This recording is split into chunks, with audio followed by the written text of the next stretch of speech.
दो अपने मेथड हो चुके हैं, Laue method and rotating crystal method, वो दोनों आपके कंप्लीट हैं। ठीक है, अब नेक्स्ट जो है दैट इज पाउडर मेथड है, और इन तीनों में से आपको एग्जाम में डेफिनेटली एक मेथड जरूर मिलेगा, और जिन बच्चों ने वो प्रीवियस लेक्चर नहीं देख रखा उसको कर जरूर लेना। ठीक है, दोनों इंपॉर्टेंट हैं वो, और एक टाइम तो दो इकट्ठे आए हुए हैं 8 मार्क्स के अंदर, powder method and rotating crystal method, दोनों 4 मार्क्स में, 8 मार्क्स में, दोनों इकट्ठे। अच्छा, अब देखो पाउडर मेथड है क्या।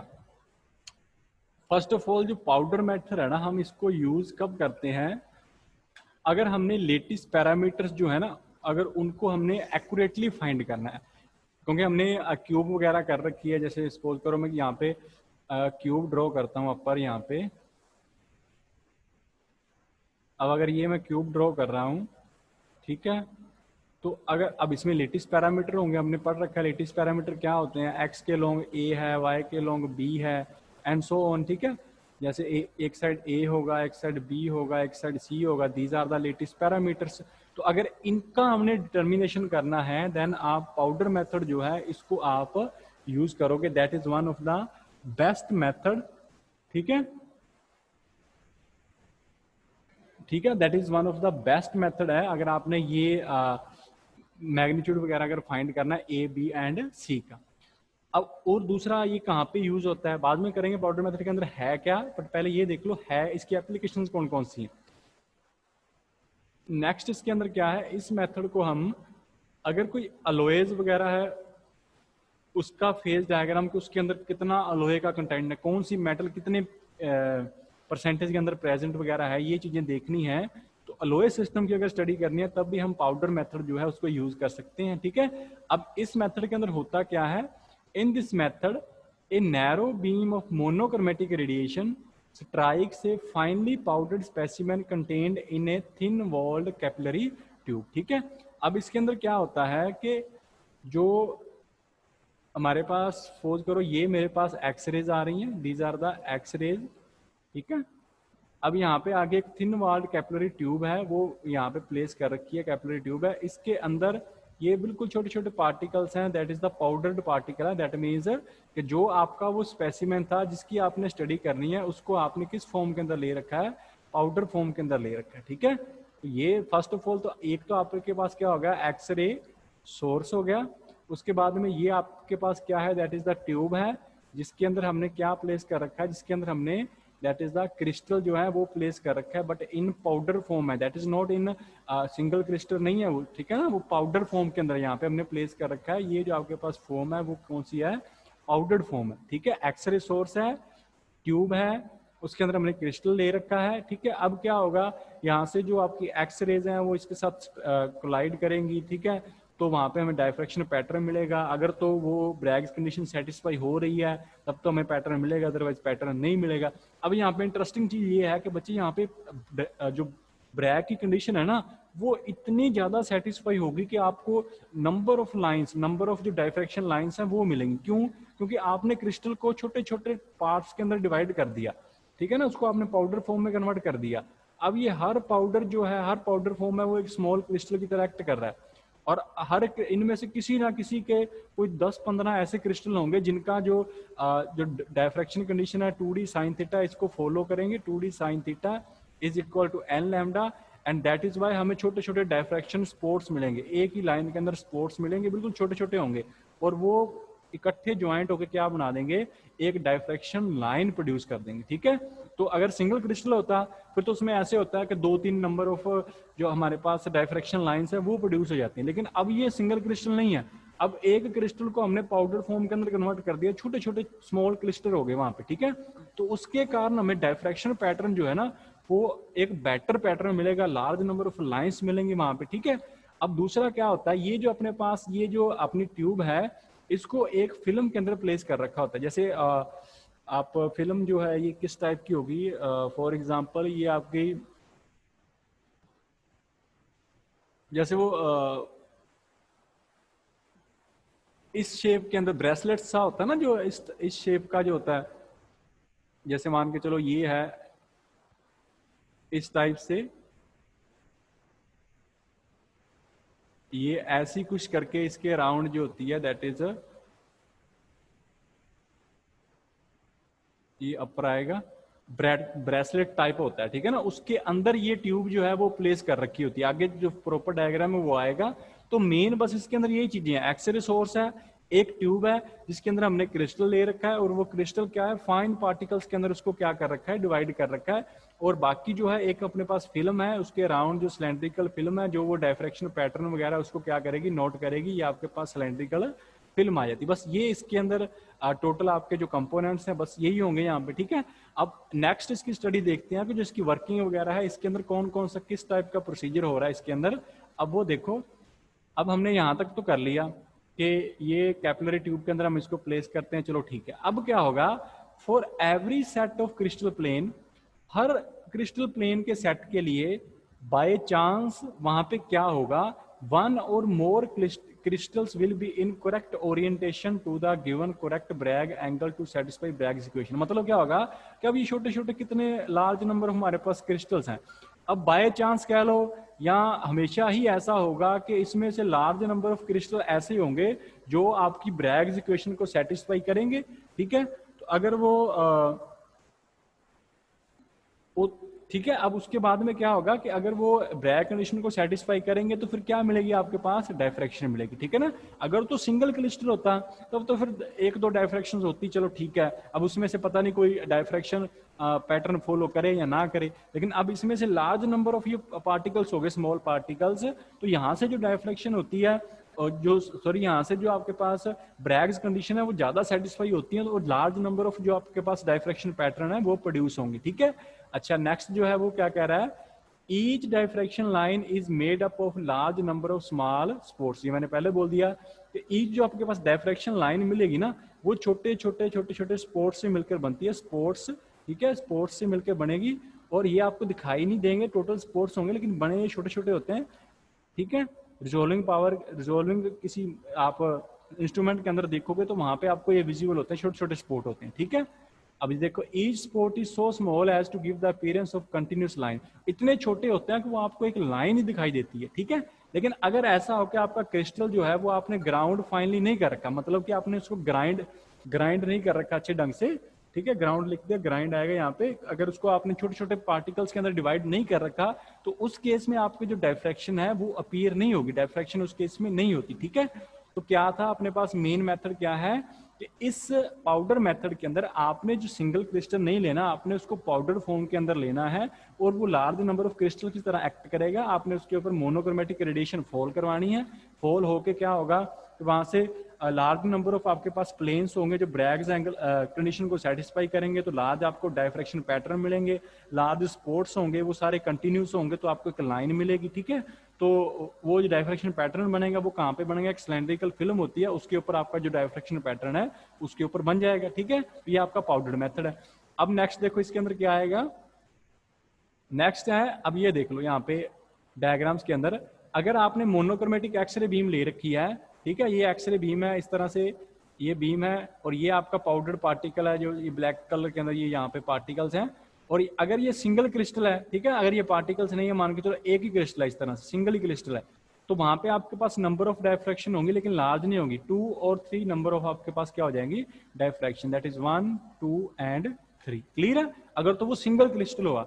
लेकिन व्हाट अबाउट पाउडर्ड क्रिस्टल, अगर आपने क्रिस्टल को पाउडर फॉर्म में ले रखा है तो ये केस होगा, ये वाला देखो, if the sample consist of some tons of randomly oriental single crystal, मतलब कि अगर आपने उसी क्रिस्टल को आपने ग्राउंड कर दिया, दैट मीन्स कि वो आपका ग्राइंड कर दिया, तो वो आपके पास लार्ज नंबर ऑफ क्रिस्टल के अंदर डिवाइड होगा। देन क्या होगा, तो जो आपके पास डायफ्रैक्टेड बीम्स है ना, वो क्योंकि डायफ्रैक्टेड बीम्स आपको लार्ज नंबर ऑफ बीम्स मिलेंगी, अब वो डायफ्रैक्टेड बीम्स एक तरह का आपके पास ना कोन प्रोड्यूस करेंगी, ठीक है ना, lie on the surface of several cones, the cones में emerge in all direction forward and backward, तो उसके कारण एक कोन बनेगा और वो कोन आपका फॉरवर्ड बैकवर्ड सभी डायरेक्शन में बनेगा। देखो यहाँ पे मैं एक सिंपल सा ड्रॉ करके दिखाता हूँ, सपोज करो ये आपकी एक्सरे बीम आ रही है, ठीक है, अब यहाँ पे हमने क्या कर रखा है, ये मान के चलो वो ट्यूब है, इसके अंदर हमने वो अपना जो क्रिस्टल है वो प्लेस कर रखा है, सपोज करो इसके अंदर जो अपना क्रिस्टल है वो ये डॉट डॉट के अंदर रिप्रेजेंट कर रखा है, ये आपका क्रिस्टल है।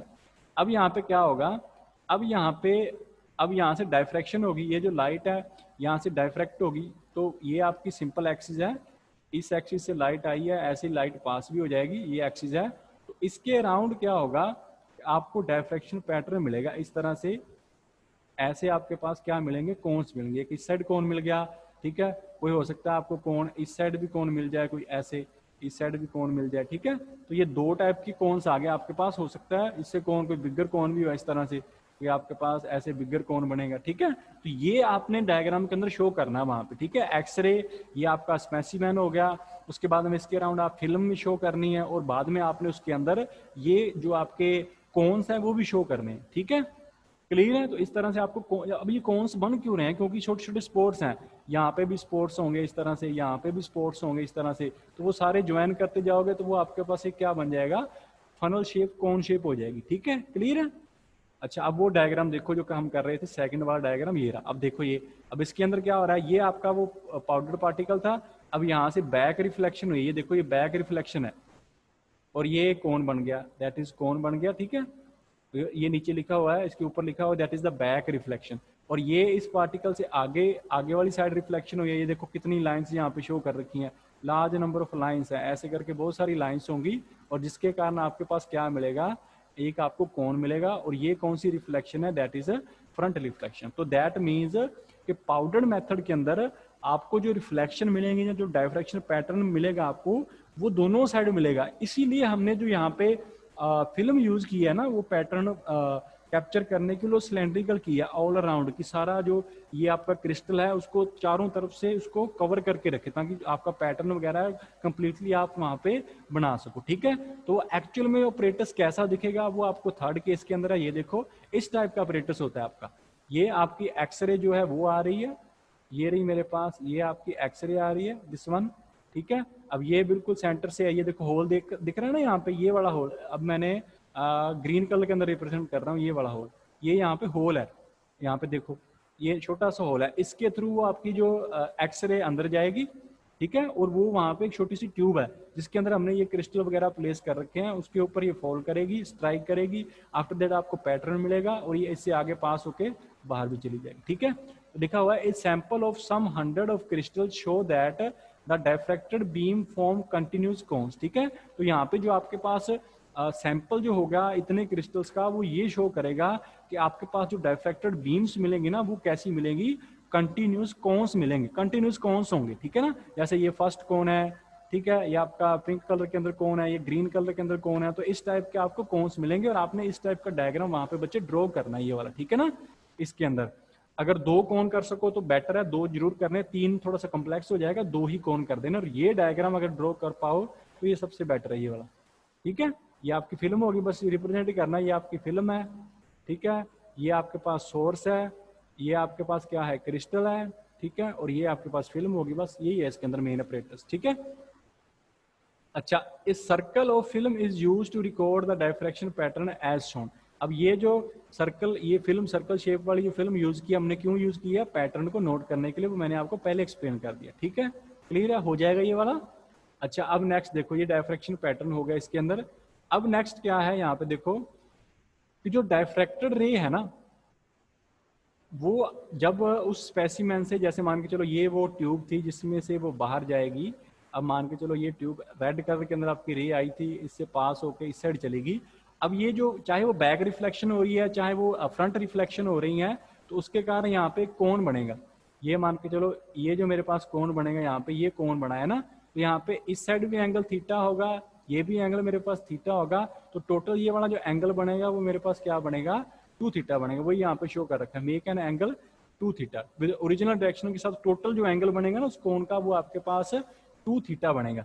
अब इसी एंगल के कारण ही थोड़ा सा ये जो पाउडर मेथड है ना, उसकी रिजोल्विंग पावर जो होती है, दैट इज जो हमने पाउडर आप फोटोग्राफ यूज करते हो जिसके लिए हम कैप्चर करते हैं कि उसका डायफ्रैक्शन पैटर्न क्या होगा, उसकी रिजोल्विंग पावर जो होती है वो बहुत लार्ज होती है। वो देखो किस तरह से फाइंड करोगे। अब ये देखो, ये कंडीशन होती है n lambda is equal to 2d sine theta, यही कंडीशन होती है। अब इसके अकॉर्डिंग देखो, अगर इसको हमने सोल्व करना है तो आप किस वे से इसको सोल्व करोगे, इसको थोड़ा सा ध्यान से देख लो। अब देखो इसमें मेरे पास क्या है, दैट इज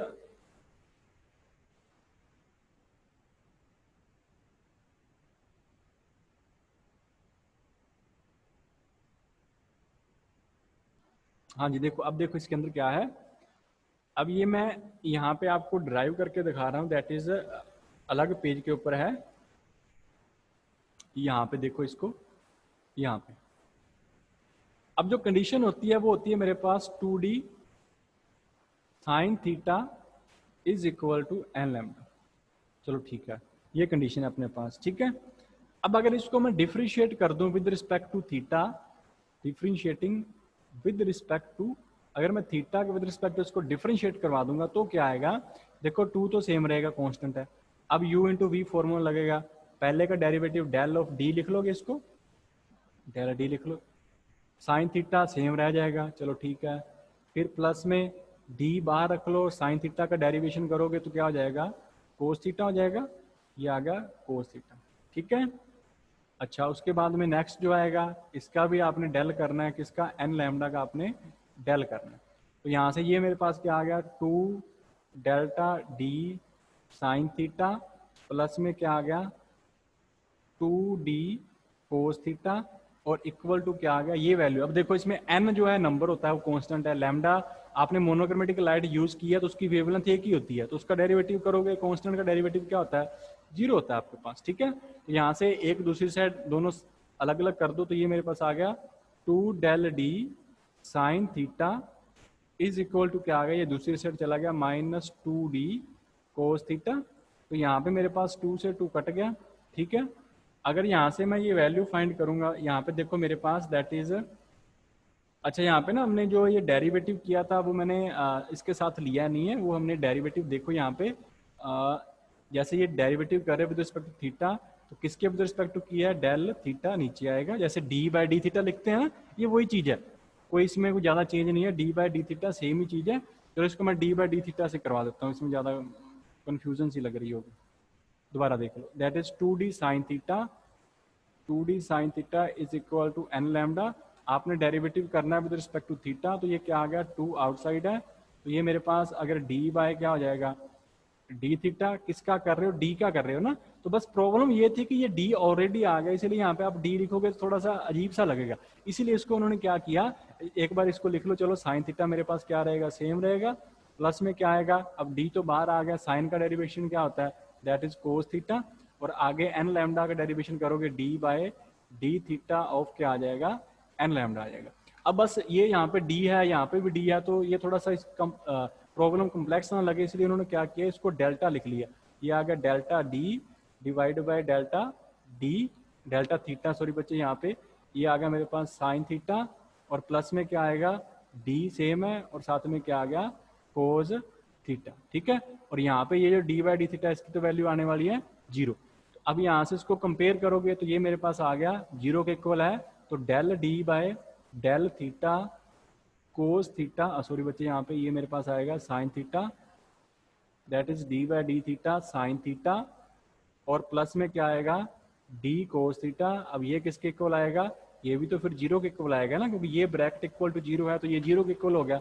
अब यहाँ पे ये जो डेल थीटा है, दोनों साइड इसको अगर मल्टीप्लाई करोगे तो ये इक्वेशन चेंज हो जाएगी, del d sine theta plus में क्या आ गया, del theta into d cos theta equal to क्या आ गया, 0 आ गया, ठीक है। यहाँ तक क्लियर है। अच्छा अब नेक्स्ट देखो यहाँ पे, अब नेक्स्ट क्या है, इसी इक्वेशन को आपने बिल्कुल सिंप्लीफाई करना है, तो यहाँ पे अगर इसको सिंप्लीफाई करोगे तो ये मेरे पास आ गया del d sine theta is equal to minus delta theta into क्या आ गया, डी कोस थीटा। अब यहाँ से हमने वैल्यू निकालनी है delta theta by D delta D, तो ये मैं क्या कर रहा हूँ, ये जो मेरे पास साइन थीटा है, इसके नीचे इस साइड वाला जो कोस थीटा है, डी कोस थीटा, वो इस साइड आ जाएगा, ये मेरे पास आ गया डी कोस थीटा, ये आपके पास बच्चे डी है, that is d cos theta, और बाकी दूसरी साइड क्या बचा, minus del theta divide by del d बचेगा, ठीक है। अब नेक्स्ट देखो, अगर इसको सोल्व करोगे तो यहाँ से जो आपके पास फाइनल रिजॉल्विंग पावर आएगी वो मेरे पास आएगी, साइन बाय कोस क्या होता है, 10 होता है, तो ये आ गया आपके पास tan theta divide by D same है, और ये माइनस मैं इस साइड ले आया, आगे मेरे पास क्या आ गया, delta theta divide by delta d आ गया, और ये आपका रिप्रेजेंट कर रहा है रिजॉल्विंग पावर ऑफ जो ये पाउडर फोटोग्राफ यूज करते हैं ना, उसकी रिजॉल्विंग पावर ये है, ठीक है। Change in angle delta theta का मतलब क्या होता है, that is the change in angle, और डेल्टा डी का मतलब है कि विद रिस्पेक्ट टू जो आपके पास इंटरप्लेनर स्पेसिंग है उसके विद रिस्पेक्ट टू ये एंगल जो है मेरे पास वो कितना चेंज होगा, तो वो इसके ऊपर डिपेंड कर रहा है। अब देख लो, अगर जितनी ज्यादा इंटरप्लेनर स्पेसिंग होगी ये वाली वैल्यू उतनी कम होगी, ठीक है, तो ये उसके ऊपर डिपेंड करेगा। तो ये आपका रिजोल्विंग पावर को रिप्रेजेंट कर रहा है। अब देखो जो हमने यहाँ पे फॉर्मूला ड्रॉ किया है वो यहाँ पे किस तरह से, ये रहा, यहाँ पे यहाँ तक कर लिया हमने, that is this one, delta theta divide by delta d is equal to minus tangent theta divide by d, ठीक है ना। अब देखो अगर थीटा की वैल्यू 0 है तो साइन 0 आपके पास 0 होता है, वैल्यू बिल्कुल स्मॉल होगी, टेंजेंट की वैल्यू स्टार्टिंग में क्या आएगी 0। अगर थीटा आप 90 कर दो तो साइन आपके पास हो जाता है, साइन 91 होता है, कोस 90 0 हो जाता है, तो ये इनफाइनाइट हो जाएगा। मतलब कि ये वैल्यू 0 से इनफाइनाइट, मतलब 0 से मैक्सिमम को अप्रोच कर जाएगी, मैक्सिमम को, जब आपका थीटा 0 से क्या हो जाएगा 90 डिग्री। ये लिखा हुआ the variation theta for a given variation delta D, D is larger when theta approach 90 degree. मतलब कि अगर डी की वैल्यू ज्यादा होगी, ठीक है, वो कब होगी, अगर आपके पास थीटा की वैल्यू क्या है 90 डिग्री है, ठीक है ना। जहां ये वाला जो डेरिवेशन है वो आपका मैक्सिमम कब हो जाएगा, ये वाला delta theta divided by delta D, जब आप 0 से किस साइड अप्रोच करोगे 90 डिग्री वाली साइड अप्रोच करोगे, तब ये आपके पास क्या हो जाएगा मैक्सिमम हो जाएगा, ठीक है, क्लियर है, हो जाएगा, इसमें कोई डिफिकल्टी नहीं है, ठीक है। अब कर लेना इसको, that is the powder method है। और दूसरा यहाँ पे लिखा हुआ है the powder photograph method can be apply to any type of matter with crystalline arrangement. आप किसी भी क्रिस्टल के ऊपर अप्लाई कर सकते हो जिसके अंदर अरेंजमेंट क्या है, आपके एटम्स जो हैं वो पीरियोडिक अरेंज हो, इस तरह से आपके जो एटम्स हैं वो उनकी अरेंजमेंट क्या हो, पीरियोडिक अरेंजमेंट हो, उस केस में हम इनका क्या करेंगे, यूज करेंगे, ठीक है। अरेंजमेंट मेरे पास क्या है, दैट इज पीरियोडिक अरेंजमेंट, तो इस केस में आप इसका यूज करोगे, ठीक है, हो जाएगा ये वाला। किसी बच्चे को कोई डाउट है इसके अंदर तो अभी बता दो, क्योंकि ये पाउडर मेथड है ना, ये थोड़ा सा लेंथी है, ठीक है, ये अकेला भी आ सकता है, तो इसको कर लेना अच्छे ढंग से, that is powder method. Clear है बच्चे, किसी को कोई कंफ्यूजन है तो अभी हैंड रेज कर लो।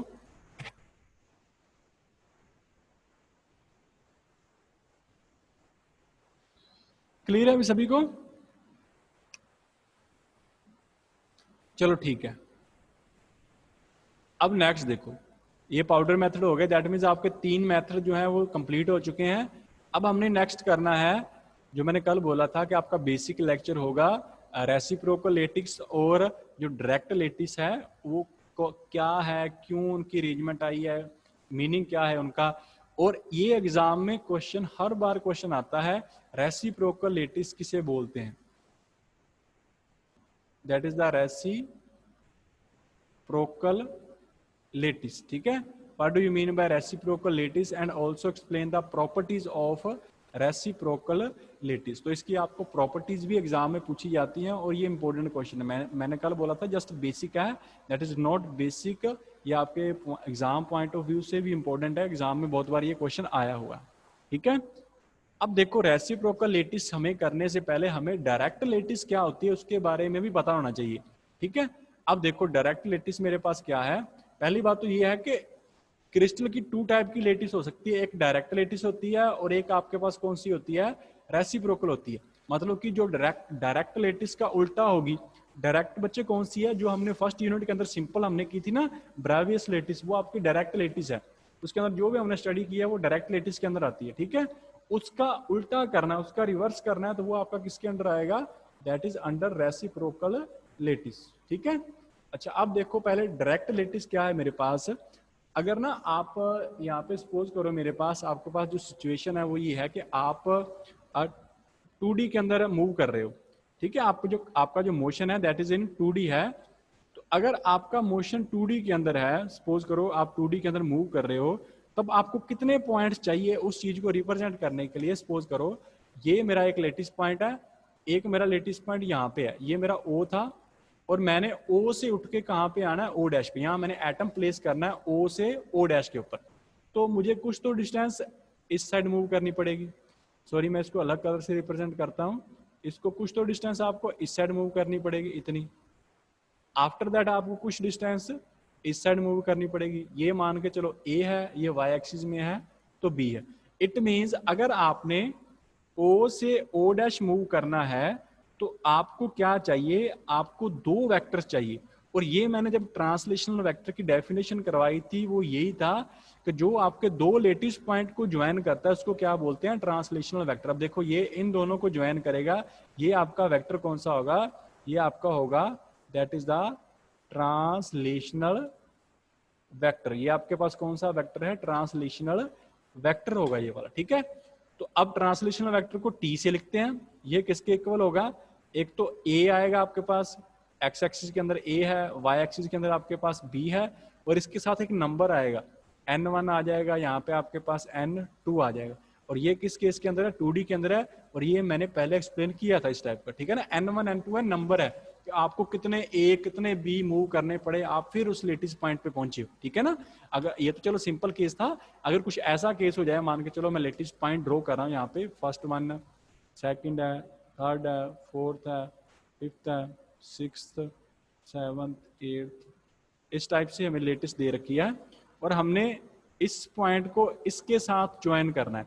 तो अब आपको कितने ए मूव करने पड़े, ये तो चलो इस साइड गए, आपको एक ए मूव करना पड़ा, ये आपको बी मूव करना होगा, और ये भी आपको बी मूव करना होगा, जैसे मर्जी ए बी जो मर्जी ड्रॉ कर लो। तो यहाँ पे 1 ए है और 2 आपके पास बी है, तो आपका टी क्या बन जाएगा, ठीक है, एक तो ए आ जाएगा और प्लस में आपके पास 2 बी हो जाएगा। इस टाइप से ये आपके पास कौन सा आ गया, ट्रांसलेशनल वेक्टर। तो आपने जनरल याद रखना है कि जो ट्रांसलेशनल वेक्टर होता है वो क्या होता है, मेरे पास n1 ए वेक्टर प्लस में n2 बी वेक्टर प्लस में n3 सी वेक्टर, ये होगा आपके पास ट्रांसलेशनल वेक्टर। क्लियर है बच्चे, किसी को इसमें कोई डिफिकल्टी है तो अभी हैंड रेज करो, नहीं तो फिर नेक्स्ट करें।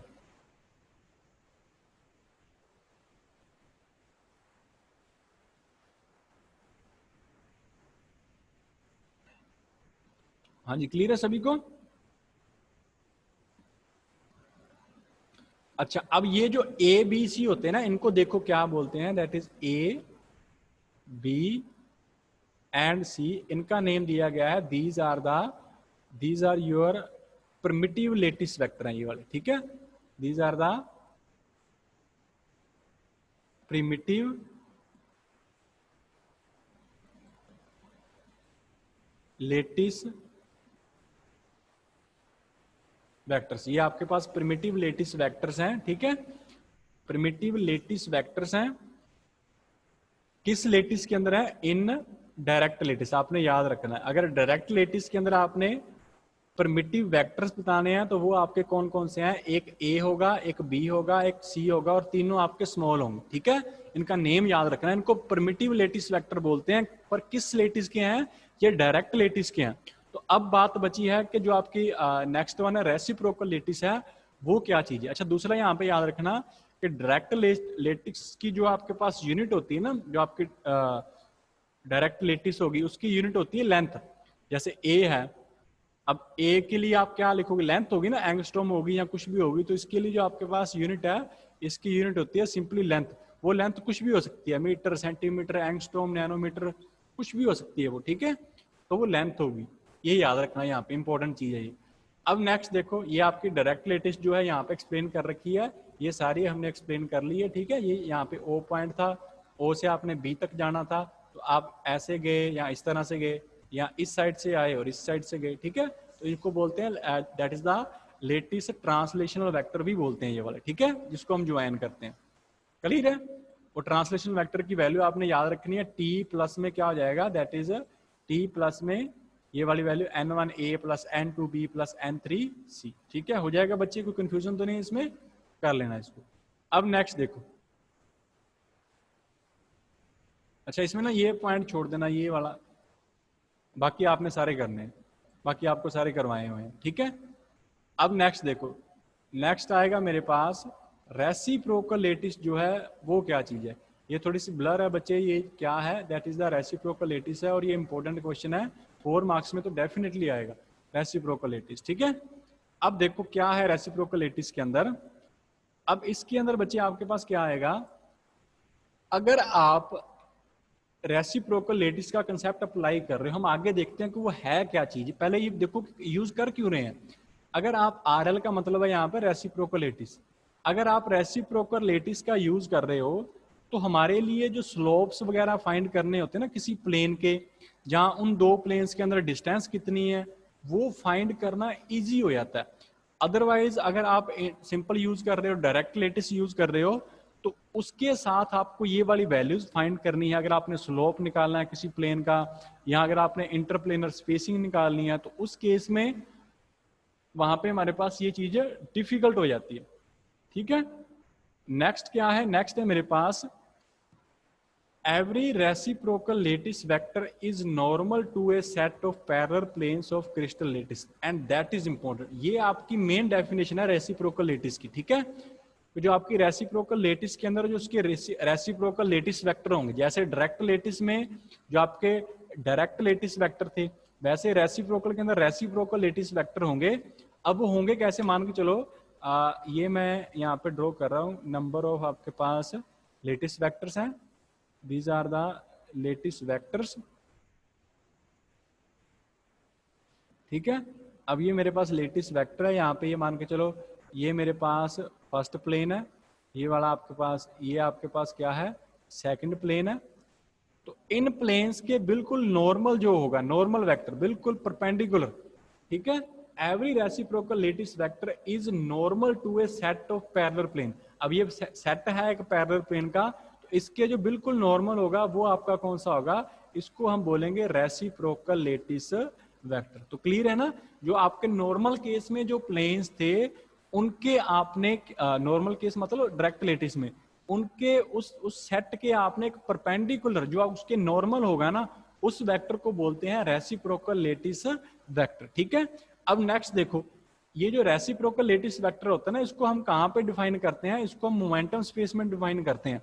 ठीक है ना, मोमेंटम स्पेस है, आई थिंक थोड़ा बहुत तो आपको क्लियर होगा, आपने सेकंड सेम के अंदर किया था बच्चे, वहां पे फेस स्पेस आया था, सॉरी सेकंड ईयर के अंदर। फेस स्पेस किसे बोलते हैं, फेस स्पेस कॉम्बिनेशन होता है आपका position space multiply by momentum space का। अगर किसी को याद है तो वहां पे हमने कुछ इस टाइप के साइन किए थे, that is d x into d y into d z multiply by d p x into d p y into मेरे पास डी पी जेड। ये वाली जो अरेंजमेंट थी वो आपके पास किसकी थी, that is the position space था वो। ठीक है, सॉरी बच्चे, दैट इज फेस स्पेस था। तो इसमें से ये जो d x d y d z होता है ये होता है पोजीशन, और ये जो d p x d p y d p z होता है ये होता है आपका मोमेंटम। अब इसकी डेप्थ में हम नहीं जा सकते, आपने बीएससी सेकंड में ये चीज की हुई है, दोनों सेम, फर्स्ट में भी आया था और ये सेकंड सेम में सेकंड ईयर में भी आया। सेकंड में तो स्टैटिस्टिकल थी आपके, टोटल बुक थी इसके ऊपर। ठीक है, अब इसके अंदर क्या है कि जो रेसिप्रोकल लेटिस है, जो डायरेक्ट लेटिस है वो तो इसके ऊपर बेस्ड होती है, ये d x d y d z मतलब कि पोजीशन स्पेस के ऊपर, उसमें तो और कुछ होता भी नहीं है ना, यही चीजें होती हैं। लेकिन जो रेसिप्रोकल लेटिस होती है ना, वो कैसे आती है, रेसिप्रोकल लेटिस किस स्पेस में डिफाइन होती है, वो आपकी डिफाइन होती है मोमेंटम स्पेस के अंदर। मतलब कि p x p y p z होगा, जहां मोमेंटम का फॉर्मूला के वाला जो होता है वो मोमेंटम वेक्टर होता है के, जिसको हम 2 पाई बाय लैम्डा से लिखते हैं, k is equal to 2 pi by lambda. ठीक है ना, अच्छा अब इसको देखो, ये जो के है ये है क्या, दोबारा मैं रेसिप्रोकल लेटिस एक्सप्लेन कर रहा हूँ। रेसिप्रोकल लेटिस का कंसेप्ट हम इसीलिए अप्लाई करते हैं ताकि प्लेन्स का स्लोप वगैरह फाइंड करना, उनकी इंटरप्लेनर स्पेसिंग फाइंड करना इजी हो जाए। आफ्टर दैट क्या है, जो डायरेक्ट लेटिस के अंदर जितने भी पैरेलल प्लेन होते हैं उनके जो नॉर्मल होता है उसको रेसिप्रोकल लेटिस वेक्टर बोलते हैं। ठीक है, अब रेसिप्रोकल लेटिस वेक्टर हम कहाँ पे डिफाइन करते हैं, इन द मोमेंटम स्पेस, वो आप मोमेंटम स्पेस में डिफाइन करते हो। ठीक है, और जो आपका डायरेक्ट लेटिस वेक्टर होता है वो आप डिफाइन करते हो that is in the position space. ठीक है, अब नेक्स्ट क्या है कि जो लेटिस पॉइंट है वो आप अरेंज करते हो अकॉर्डिंग टू वेव वेक्टर के। जैसे वहां पे तो क्या था, आपने सिंपली ये इस तरह से डॉट रिप्रेजेंट कर दिए, ये आपके लेटिस वेक्टर है डायरेक्ट के अंदर, बस आपने डिस्टेंस कॉमन रखी है, और ये आपके लेटिस वेक्टर थे, छोटे छोटे लेटिस पॉइंट थे ये वाले, these are the lattice points. लेकिन आप मोमेंटम स्पेस के अंदर जहां जब आप रेसिप्रोकल लेटिस ड्रॉ करोगे ना, तब आप ऐसा नहीं कर सकते जब मर्जी आया कहीं पे पॉइंट लगा दिया, वहां पे ऐसा नहीं होगा। वहां पे आपने जो भी पॉइंट लगाना है ना, वो इस के वेक्टर के विद रिस्पेक्ट टू लगेगा, इसकी कोई वैल्यू होगी, उसके विद रिस्पेक्ट टू कहां पे पॉइंट आएगा, इन बिटवीन पॉइंट नहीं आएगा। ठीक है, तो ये जो के होता है ये आपके पास क्या है, वेव वेक्टर होता है। ये आपको क्या बताएगा कि किसी लेंथ के अंदर कितनी नंबर ऑफ वेव्स आ रही हैं। के क्या है आपके पास, is the number of waves per unit wavelength. अगर आपको वैसे इसकी नॉलेज, ठीक है ना, अगर चाहिए वैसे आपने हमने तो कर रखा ना आपका थर्ड ईयर के अंदर स्क्रोडिंगर इक्वेशन वगैरह की थी, वहां पे के बहुत यूज किया हमने। तो ये आपका वेव वेक्टर होता है, ये आपको क्या बताएगा, number of waves per unit length है, ठीक है। अच्छा नेक्स्ट क्या है, ये हमें ये देगा, tells the direction in which wave propagate, क्योंकि के है वेव वेक्टर है, तो वेव वेक्टर आपको क्या बताएगा कि किस डायरेक्शन में वेव आपकी प्रोपेगेट हो रही है, ठीक है। मैं दोबारा एक्सप्लेन कर रहा हूं, यहां तक कर लेना एक बार, बाकी नेक्स्ट एक्सप्लेन करेंगे। जो आपका रेसिप्रोकल लेटिस वेक्टर है या रेसिप्रोकल लेटिस है, वो आपकी किस स्पेस के अंदर होती है, that is in the momentum space होती है, ना कि पोजीशन स्पेस, ठीक है। अब इसका बेनिफिट क्या है, इसका बेनिफिट आपके पास ये है कि आप इससे प्लेन्स की स्टडी कर सकते हो, आप इंटरप्लेनर स्पेसिंग फाइंड कर सकते हो। अगर आपने रेसिप्रोकल लेटिस वेक्टर आपने बनाना है तो सिंपली पैरेलल प्लेन्स के एक नॉर्मल आप ड्रॉ कर दो परपेंडिकुलर, तो वो आपका रेसिप्रोकल लेटिस वेक्टर हो जाएगा। आफ्टर दैट क्या है कि आप जो ये मेरे पास इसके अंदर रेसिप्रोकल लेटिस के अंदर जो आपने पॉइंट्स लगाने हैं वो आप अपनी मर्जी से नहीं लगा सकते, कहीं मर्जी पॉइंट लगा दो। उन पॉइंट्स को लगाने के लिए आपको वेव वेक्टर को फॉलो करना होगा, उसकी जो वैल्यू होगी उसके विद रिस्पेक्ट टू आप पॉइंट प्लेस करोगे। वेव वेक्टर का फॉर्मूला क्या होता है, that is 2 pi by lambda, ये आपका वेव वेक्टर है। और ये वेव वेक्टर आपको क्या देगा, ये आपको बताएगा कि उस पर्टिकुलर लेंथ के अंदर कितनी वेव्स ट्रेवल कर रही हैं, या आपको ये बताएगा कि टोटल नंबर ऑफ डायरेक्शन कितनी है किसी वेव्स के जो इसके अंदर प्रोपेगेट कर रही है, ठीक है बच्चे। इतना कर लेना, बाकी जो इसका नेक्स्ट है वो फिर नेक्स्ट करेंगे। अब ये बस यही टॉपिक है पेंडिंग, बाकी तो ये सारा यूनिट कंप्लीट है। इसके अंदर 3 केस और बनेंगे, चलो वो फिर नेक्स्ट देखते हैं, यहां तक कर लेना, ठीक है। ठीक है बच्चे।